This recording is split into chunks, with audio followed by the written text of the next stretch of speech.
Well, this workshop which is called Yoga for Life, is an attempt to present to the American yoga community the full breadth of the yoga practices that are designed by the ancients to address the multidimensionality of the human being. A lot of people in the West have reduced yoga to asana practice, and they're not seeing the bigger picture of what yoga sadhana is about. So in this workshop, we're going to sort of step through the multidimensionality of the human system and see how the ancients conceived of practices to help us integrate, rehabilitate, and then develop our potential as human beings. So it'll begin with looking at asana practice, then move into pranayama, and then move into the science of chanting and mantra japa and meditation, and then into the aspects of the teachings of tantra. And the way I've conceived it is sort of evolving out of the idea that yoga is the word yoga itself, which is cognate to the English word to join or connect. So it's about cultivating a conscious relationship with ourselves at a multidimensional level. So cultivating a conscious relationship with our spine. For example, for asana, we're cultivating a conscious relationship with our spine, and then through our spine, the rest of our functional anatomy.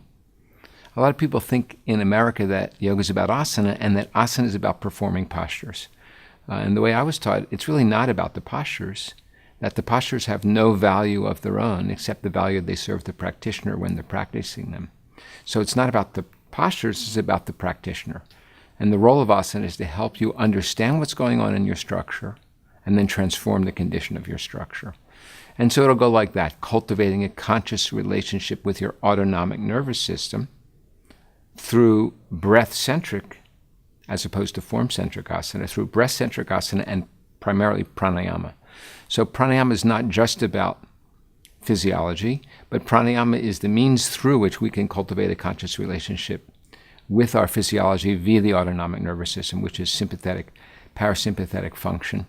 And through breath adaptation in asana and pranayama practices, we can actually cultivate a conscious relationship with our autonomic nervous system and then change or create sympathetic parasympathetic balance. Most of our states of distress and even disease have condition of sympathetic parasympathetic dysregulation. And actually a large percentage of our pharmaceuticals for chronic illness are designed to create sympathetic parasympathetic regulation. And breath work, the way they conceived by the ancients, actually is a powerful tool for creating sympathetic parasympathetic regulation. So then we're going to move into the mind, which is really the proper field of yoga.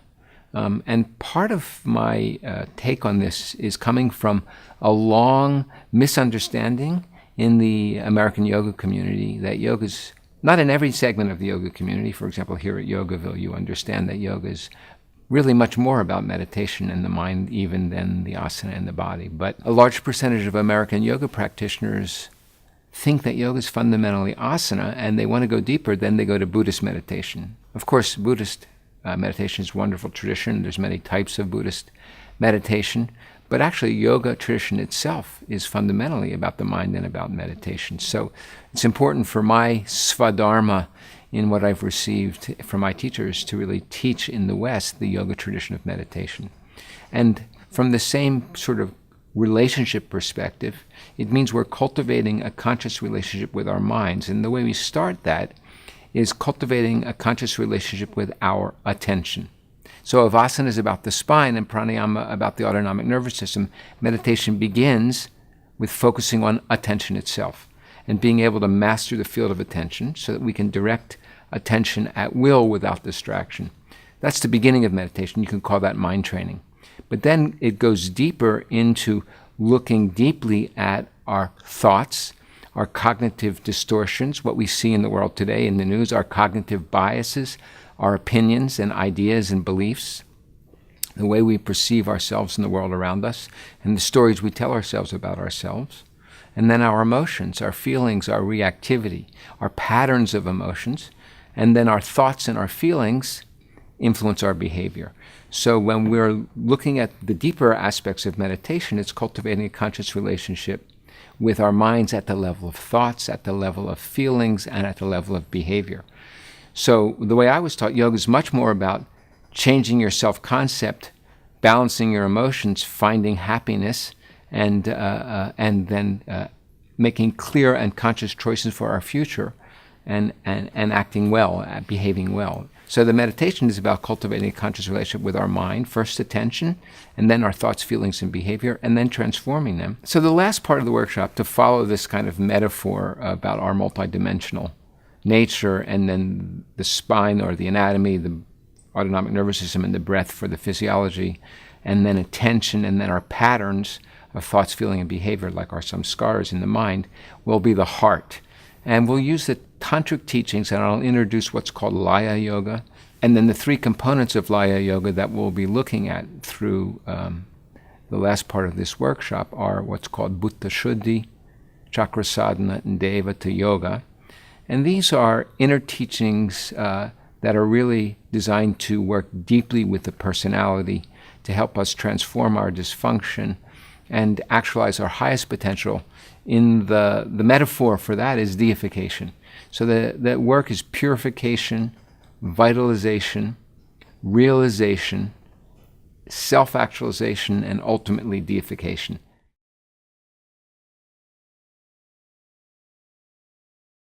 What happens to people who attend our workshop is a deeper insight into what the yoga tradition really has to offer them as individuals, not as a system that came from a long time ago, but as a mirror to help us deeply understand and transform ourselves. So if the people that attend the workshop are motivated to do the deeper work, then what happens is it initiates them in a process of deep transformation. It makes the yoga practice more alive and relevant to what's actually going on in their lives. And it makes the yoga practice more about doing something other, like performing posture, to using all of the tools of yoga to help themselves at a multidimensional level. So they will theoretically have the potential to feel better in their bodies, sleep better, have more energy, have more clarity, make better choices for the future, be happier, more balanced emotionally, and find inspiration in life. When I arrived in India when I was 19 years old, I was a religious studies student and had found yoga from the perspective of, I found Patanjali. And that's what brought me to India, Vedic studies in Patanjali, not asana practice. But I had done some asana practice. I was a gymnast in high school, so I thought, asana, what's that? That's no big deal. I know gymnastics. But when I went to India, I started learning more deeply what asana is, and also what pranayama is, and what meditation is, and what yoga therapy is. And I started being trained in yoga therapy. So for me, what first started happening when I was young is that the aches and pains I had from gymnastics started to go. Any kind of unsettled digestion or lack of energy during the day or issues with sleep started to go away. My seasonal allergies began to disappear. It took a longer time for me to get more clarity about what I was going to do in life and balance my emotions in the challenge of relationship and finding myself as a young man working in the world, having to earn a living and so forth. That took a little longer. But the teachings of yoga gave me a life orientation, confidence in the path of yoga gave me strength to deal with things that arose in my life that were challenging, all the way to the level of me, well, I'll tell, since you ask, I don't know how you'll use this, but I'll tell the story and then you can edit it as you will.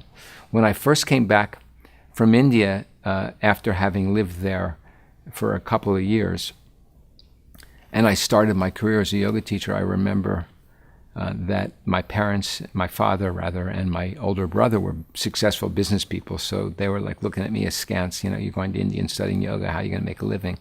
So when I actually was able to go and buy my first car, I was very proud.